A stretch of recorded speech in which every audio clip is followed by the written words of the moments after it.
Hey fellas, how's it going? Today I have a replay for you. I know this isn't normally the video format, but I have this disgusting baby game I want to show off.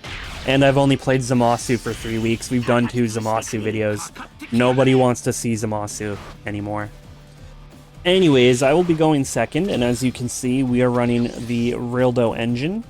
And we're going to be talking about matchup awareness a fair bit today. And this is a good spot to start. I have charged the Goten GT, and this was a conscious decision on my part.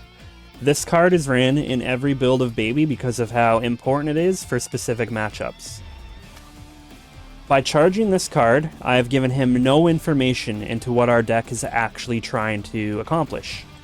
We could have also charged this card, it would have accomplished the same thing for us. It would have given him no information because this card is ran in multiple builds of the deck. Anyways, we're going to swing in. We get the Bola GT. That's a great card. It's going to help us awaken next turn. He defends with the Goten. Because he's blue. He's going to be doing blue things. He's going to be defending. Now, on his turn, the absolute best move he can make is to charge, play out something that draws him a card, and then pass. The worst thing he could do is none of that and just punch me in the face. Let's see what he does.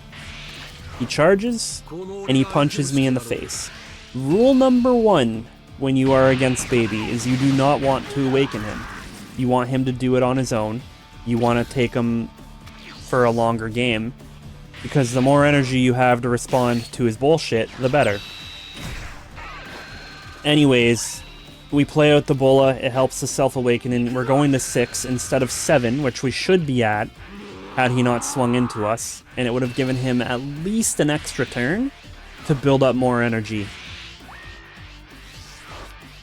He uses the Gallic to defend, so he's defending fine, but he's punching me, so there's no point. As soon as I awaken, this shit goes south for him real quick.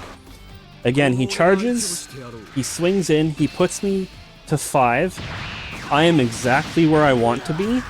Exactly when I need to be. And then he plays out the Goten and draw. Had he just played that and passed, that would have been a great move. But he decided we needed to awaken. So we're going to go into the 3 cost. And then that's going to go into Rildo 2. That's going to awaken us. And we're going to top deck the perfect card because I can play that to find the 4 cost Rildo.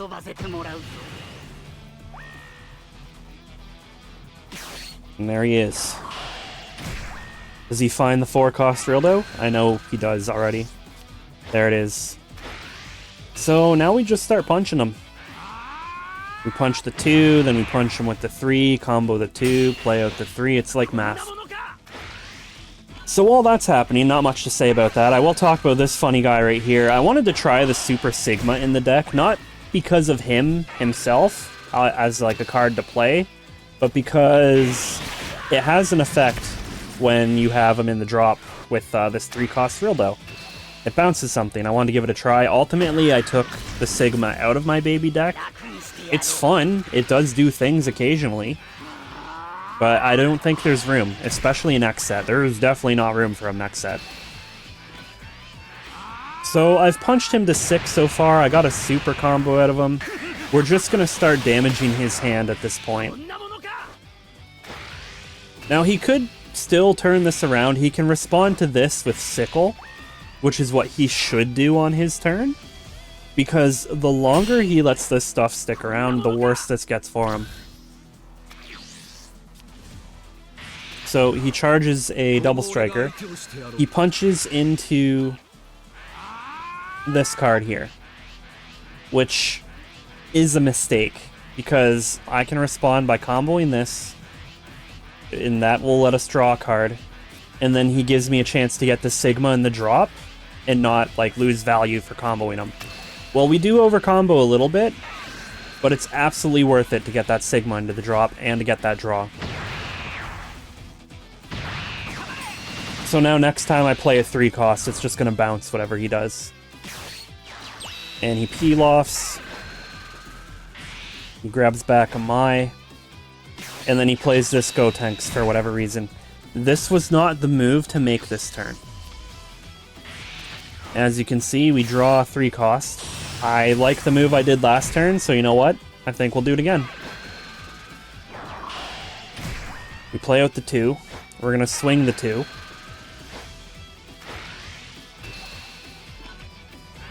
And yeah, he just has to combo the peel off board. Not really a big deal on his end, but we're going to be swinging a lot of pressure into him because he has not used any removal. He's playing blue, and he has no removal for any of this, which is crazy. How do you play blue and not have removal? And yeah, there, our Sigma came through by giving Rildo the ability to bounce that thing. I have invalidated his entire turn.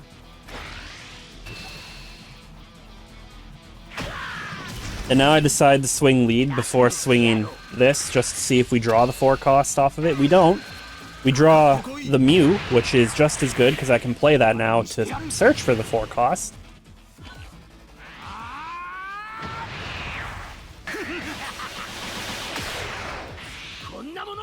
He's got 10 cards in hand. That's a decent amount. And we find 4 cost. So now we swing this, combo the 3, draw a card. Oh, look at that, it's another 4 cost. We play out the 4. We're getting 2 more swings into him. Now, the argument could be made that I put a 10 on each of these. I don't really want to do that when we're parallel, because I'm still playing against blue. He can get a lot of cards out of nowhere. So at this point, we're just going to swing for what we have. He already has to give us at least a 10 and something else, or a super. So we're going to be taking those cards out of his hand, or he takes the hit.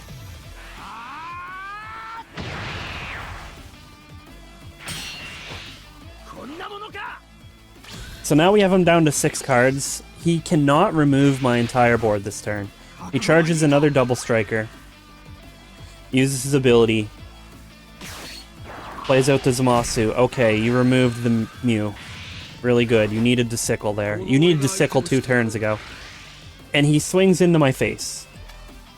He needs to be swinging into these. He needs to try and clear board. Swinging into me does not help him here. So I block this because I'm not going to let Vegeta hit me if I don't have to. I'm still respecting that he can absolutely kill us if we get low enough life. As typical blue, they can peel off and throw like a 60 double into you with very little effort. Although, to be honest with you, at this point, with what he's doing here, this game is over. So, yeah, my last turn was pretty cool. The 3 cost baby into the Rildo chain, so I think we should do that again. It was a pretty good move. Let's do it again.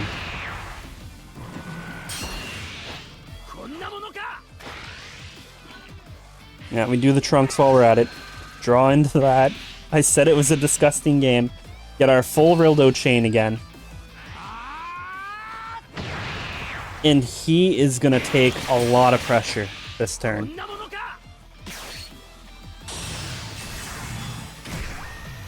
Yep, there's a 3 cost into the Rildo. Not much more to say. He's just going to get attacked. He's really going to get attacked. Hopefully he learned his lesson and he doesn't swing into baby anymore. And hopefully he actually runs removal in his deck. I checked. It's not there. He's playing blue without removal, which is crazy. We could do an entire in-depth discussion about deck building and being ready for the meta. I don't really want to do that. That's a whole other thing. So we're just going to be taking cards out of his hand here. Swinging the 3 cost Rildo. He's going down to 3. He doesn't really have much defense left, is what this is telling me. There's something else I'm being told, too, and we're about to get to that. We're just going to keep throwing out these little swings first, and then we're going to start seeing some big ones. Leader swing next. And he's down to 4 cards in hand. Alright, we'll do a quick pause. Now, at this point, I see he's got 4 cards in hand. I have 9. Now I'm not worried about dumping cards. And more importantly, I see he's got 2 energy open. I know best case for him, he's got Proud Saiyans. Worst case, he's got Gallic Gun. Either way, I'm going to swing in my Rildos and make it a 40. I am saying to him, I know you have that Proud Saiyan, you're giving me that and whatever you draw off of it. And that's exactly what he does. And now I'm going to do it again. And he does it again. He gives us the Proud Saiyan and whatever he draws off of it. And on this last hit, I will admit I misplayed. I should have comboed one of these in. But he takes that hit. It's not for the actual damage, it's for this fact right here, which I will explain, because this man finds the only play that makes this situation worse for him right here. He swings into my 4-cost Rildo. He is on 6 energy. Matchup awareness, I know he has to Zeno this turn. I know he's going to. He absolutely has to because of the situation we're in. He either Zenos or he loses.